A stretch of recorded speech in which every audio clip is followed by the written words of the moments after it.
જમાઈ સાસુને લઈને ફરાર થઈ ગયો એવું આવ્યું છે. આ તો કંઈક અલગ જ ચાલ્યું છે નહીં? ખરેખર એવું આવ્યું છે. અમે વાંચ્યું હતું પેપરમાં.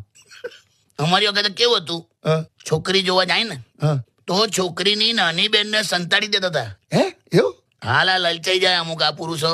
એવું એવા તો કેટલાય દાખલા છે. જે છોકરી જોવા આવ્યો હોય એને કેન્સલ કરીને એની નાની બેનને પ્રપોઝલ મૂકી દે. શું વાત કરો છો? હા, પુરુષના મગજમાં ખબર નહીં હું થઈ જાય આમ કે ઘરમાં બિરયાની છે તો મને કેમ વઘારેલો ભાત આપો છે એમ. એટલે નાની બેનને હંતાડી દેતા હતા. હા પણ અત્યારે જે ચાલ્યું છે, હા. પુરુષોએ હદ કરી નાખી છેલા. બેન તો ઠીક, સાસુને હો હંતાડી દેવી પડશે. જો જમાઈ સાથે સાસુ ફરાર, જીજા સાથે સાડી ફરાર, દિયર સાથે ભાભી ફરાર, જેઠ સાથે દેરાણી ફરાર. આર્યભટ્ટ જીવતા હોત ને તો કન્ફ્યુઝ થઈ જાત કે હવા કેવા ગણિત ચાલ્યા છે. ક્યાં આર્યભટ્ટ તમે? તારે